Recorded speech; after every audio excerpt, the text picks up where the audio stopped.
Hello there, everybody, and welcome back to the From a Certain Point of View podcast. I am Josh, and I am glad to be with you for episode 3 of the weekly POV. Happy New Year, everybody. I hope you had a great Christmas and a wonderful New Year's celebration. Again, I am so excited to be back with you guys and starting this new year with you, and hopefully bringing you the weekly POV on a weekly basis if you'll stick around with me. So I want to start this week with my recommendations as normal. And my first recommendation is a movie I got to see over my Christmas break that I've been waiting a while for, and that is The Way of Water. I definitely highly recommend seeing The Way of Water in the theater as it's meant to be seen, and even in 3D if you're able to, because, James Cameron does 3D right. I know he films with 3D in mind, and it definitely shows. So yeah, I highly recommend The Way of Water. And I'm also going to recommend a throwback to 2016. I'm going to recommend Rogue One. I recently got this one on 4K and watched it again, and I'd watched Andor for the second time, really enjoyed it the second time around, and I found a lot more things I liked about it, and my mind was ready for the slow burn and the kind of 3 episode arc structure of the series, of the first season anyway, and just the journey of Cassian getting to the point where he kind of joins the rebellion by the end, where I thought he would be a rebel spy kind of from the get-go were my initial expectations. But watching Rogue One after watching Andor was really interesting.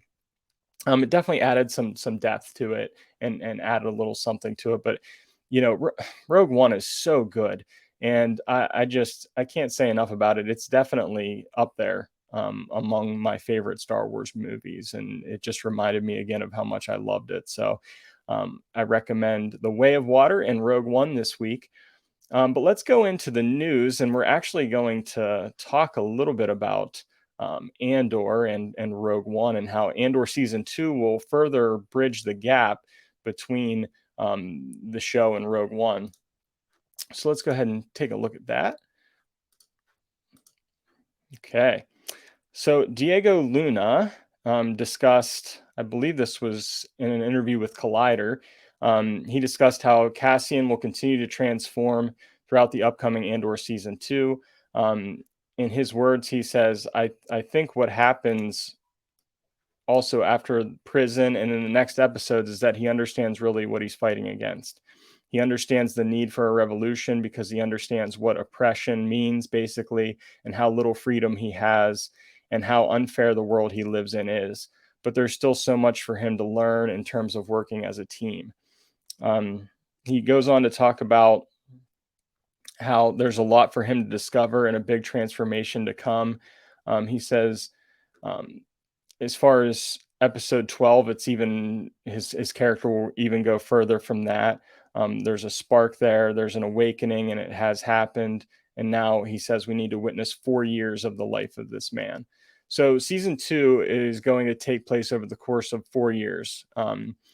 Season 1 was 5 years before Rogue One, and then season 2 will be those 4 years leading up to Rogue One. I think each 3 episode arc is going to cover 1 year of Andor's life. So it'll be interesting to see how he kind of gets to where we see him in Rogue One. So I'm really excited for season 2, because that's what I thought. That's where I thought season 1 was going to start. But season 2 is really going to start, it seems like, with him in the rebellion, and hopefully being more of that spy thriller, rebel spy type of thing. So that was first up in the news. So let's see, moving on. Next, we are going to talk about Jeremy Renner. So Jeremy Renner was hospitalized. He was airlifted to a hospital in critical but stable condition. Apparently, he was run over by a plowing machine called a snowcat. Renner lost a lot of blood due to the injury, and his neighbor is a doctor and was able to put a tourniquet on his leg until paramedics arrived. So he is currently, I think, he's receiving excellent care, as it says here, in the hospital, and he's in critical but stable condition. So hopefully everything is okay with Jeremy Renner, and that he'll be all right and able to hopefully return to his role as Hawkeye and everything, and just hoping, sending prayers his way for sure. Next up, we're going to talk about Black Panther, Wakanda Forever, and just how basically Ryan Coogler approached T'Challa's illness and his passing in the film. Because it's very similar to how Chadwick Boseman died as well. It's kind of this unexpected illness that the character has. And it says here that Ryan Coogler recently spoke about how he handled the T'Challa Chadwick Boseman passing. He said, "We wanted to have an emotionally intelligent conversation." Coogler told the New York Times, "It's about the transformative quality of grief and trauma. There's the expectation with emotional trauma that you just need time, but that's not really the case, you know." So the director was also asked why he decided T'Challa would die of an illness suddenly, as he does in the film, and he said it came down to Shuri's journey. Really, he said, "We wanted to keep it simple. At the end of the day, what mattered is that she had a self expectation of being able to solve it, and she failed." So basically, her character thought she could save her brother, and she failed in doing that, and that's something that really drove her character in the movie. It says if someone else would have taken T'Challa out, Shuri would have looked for that person. We wanted it to be a situation where the only place to go was internal, and kind of this internal struggle she has. And while I did enjoy Wakanda Forever, I thought it handled the Chadwick Boseman T'Challa stuff really well. Um, the whole subplot with kind of the underwater characters and everything like that, it took me out of it a little bit, because I felt like I was watching Avatar: The Way of Water. I was kind of confused about which movie I was watching, and it just, I don't think they did, the underwater stuff didn't look as good to me as it could have. And it just felt kind of out of place to me, the whole underwater aspect of the movie. I think Namor is a good character, but I just didn't love that part of it. But I do think the way they handled this with T'Challa, with Chadwick Boseman, with Shuri's character and her journey in this film, I think those are the strongest parts of Wakanda Forever. So this was some interesting insight from Ryan Coogler for sure. Okay, so next up, George R.R. Martin gives an update on shelved Game of Thrones spinoffs. So any of you that are fans of Game of Thrones out there, or House of the Dragon, which I think was excellent in season one, George R.R. Martin has some more information. He says some of those are moving faster than others, as is always the case with development. He said none of them have been greenlit yet, though we are hoping maybe soon. A couple have been shelved, but I would not agree that they are dead. He says you can take something off the shelf as easily as you can put it on the shelf. All the changes at HBO Max have impacted us, certainly. So there's a lot of changes with Warner Brothers and HBO and everything that has affected Game of Thrones projects moving forward. Some of the rumored currently planned spinoffs include Jon Snow's sequel series, which I'm most interested in because Jon Snow is my favorite Game of Thrones character. The Corlys Velaryon focus series titled The Sea Snake, the Princess Nymeria led 10,000 ships, and the Tales of Dunk and Egg. So again, readers might be more familiar with some of these other characters. I am a show watcher and not a reader of the series. So I'm certainly looking forward to the Jon Snow kind of sequel to Game of Thrones, I guess, if you want to call it. I definitely would like to see that show. So we will see what happens in the coming months and years here with Game of Thrones spinoffs. And last but not least, we're going to talk about the box office, coming from Box Office Mojo. And right now, looking at the domestic, international, and worldwide gross of The Way of Water, I did see somewhere that The Way of Water has passed Top Gun Maverick for the top worldwide release of 2022, which I anticipated.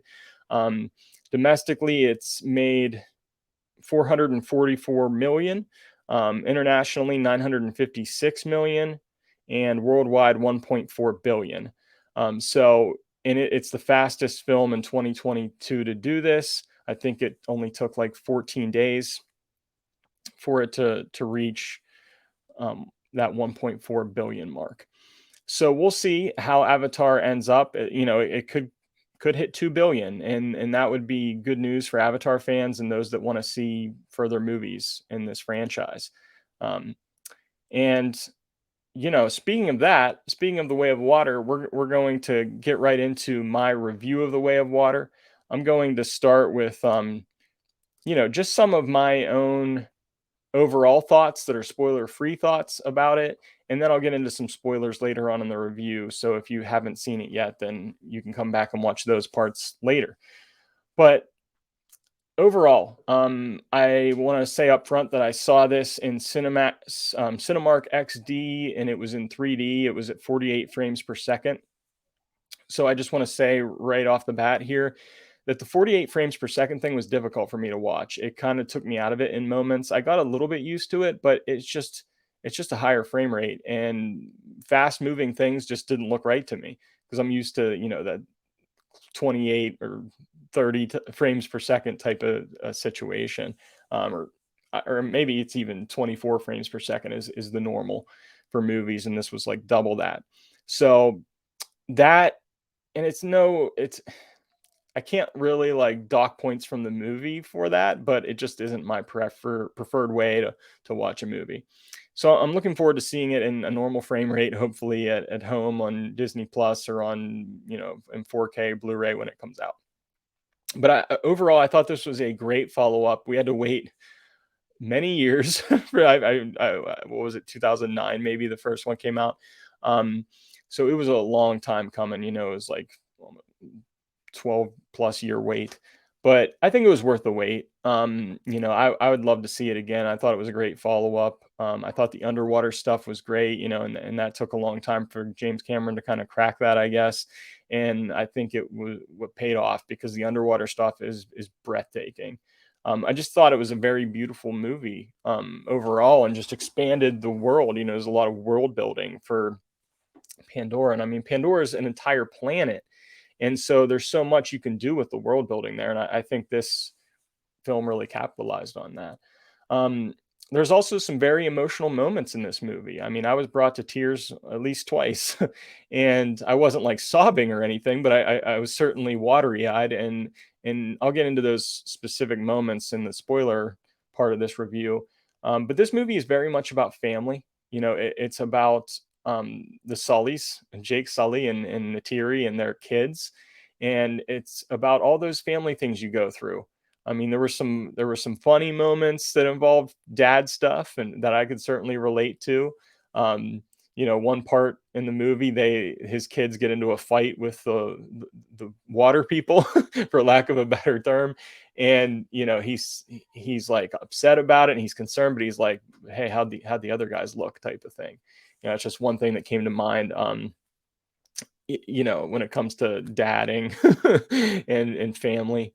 There was a lot of great action. The action was very well done. It was very, for me, easy to follow the action, and I thought there were high stakes. It always felt like somebody was in potential danger, and there were stakes to all the action, which I think really added to this movie.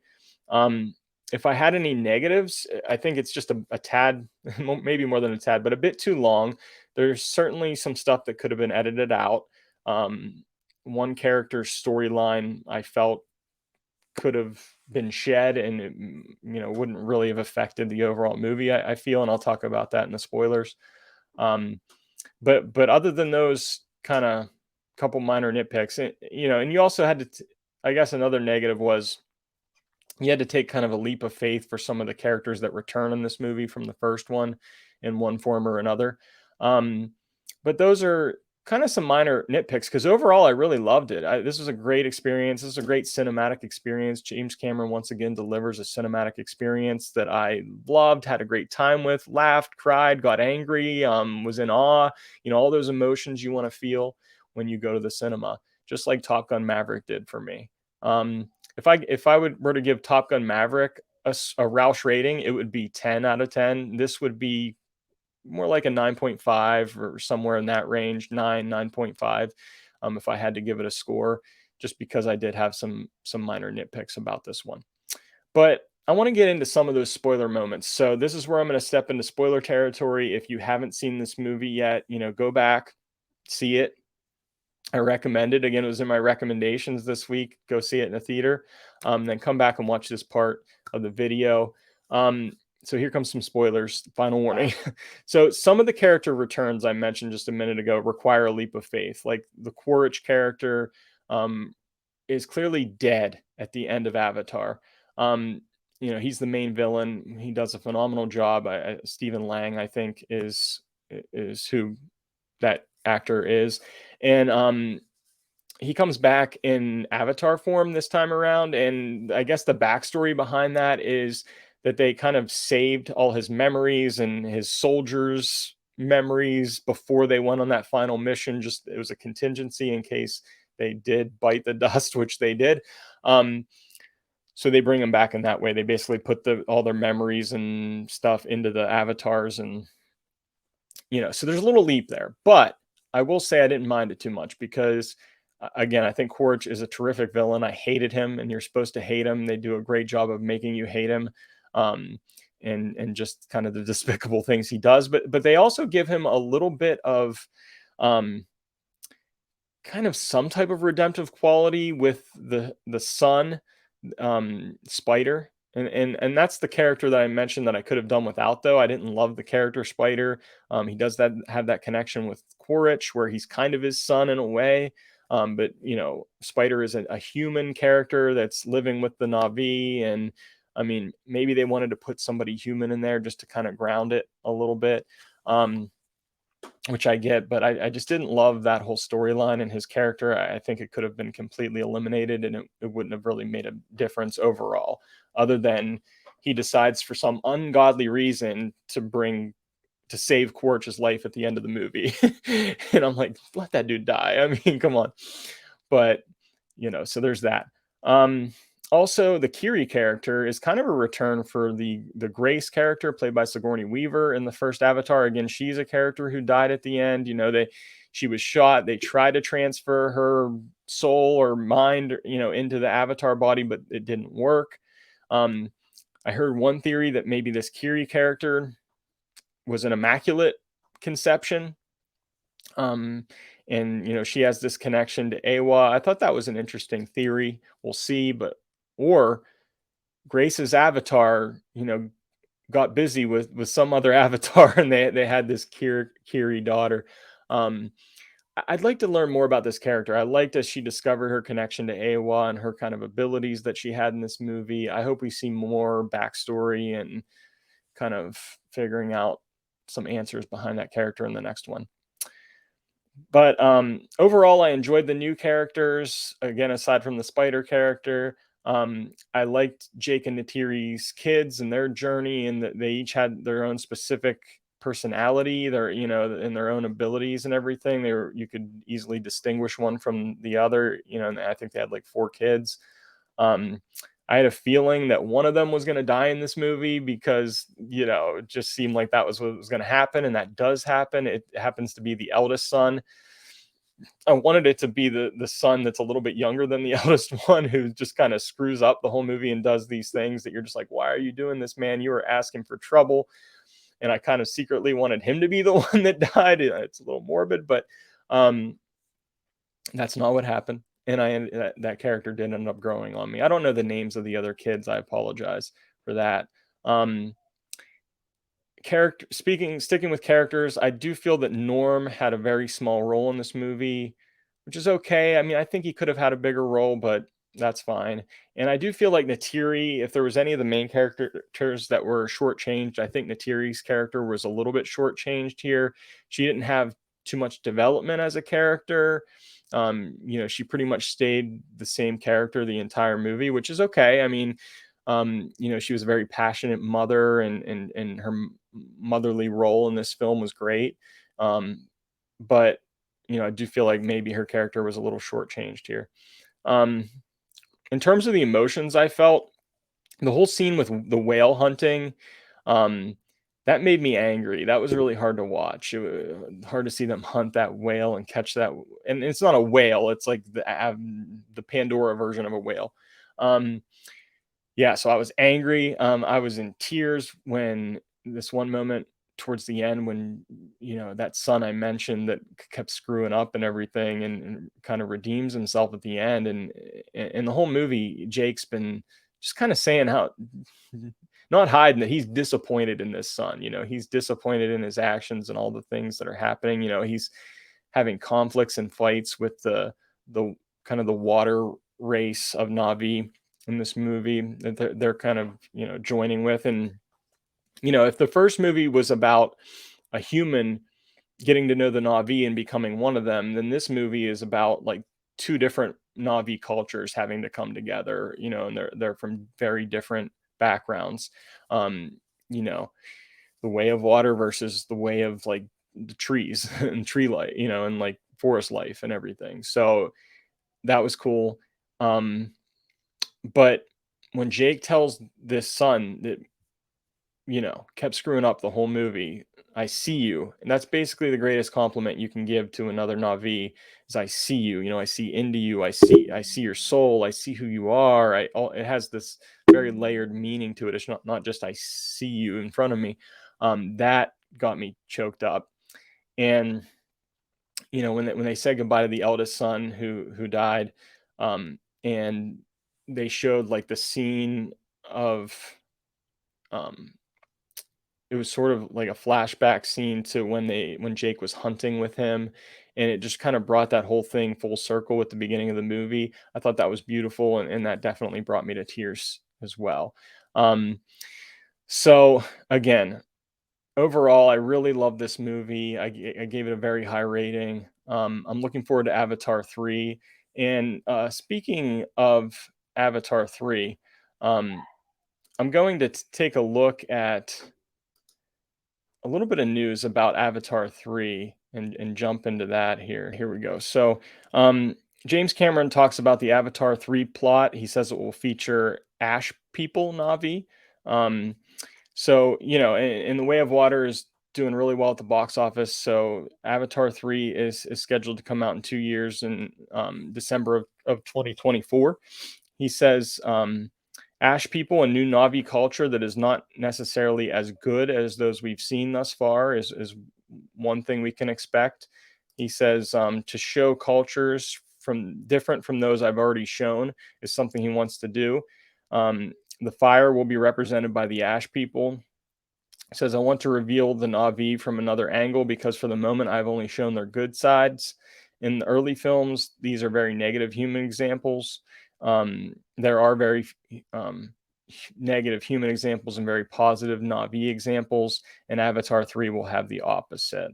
Um, he says, we will also explore new universes while continuing the story of the main characters. I can say that the last parts will be the best. The others were an introduction, a way to set the table before serving the meal. But obviously, everything will depend on how Avatar 2 will be received, if it will find its audience. And I do think it has found its audience. So I'm curious to see like the darker side of the Na'vi, as the humans have been the main villains for the first two films for the most part. Avatar 3 is tentatively scheduled for December 20th, 2024, with Avatar 4 set for December 18th of 2026 and Avatar 5 December 22nd, 2028. So we will see if all these films end up getting released and coming out. I think Avatar 3 definitely will, and this movie really leaves that open. At the end of The Way of Water, Jake is basically saying, okay, I've learned that I can't run.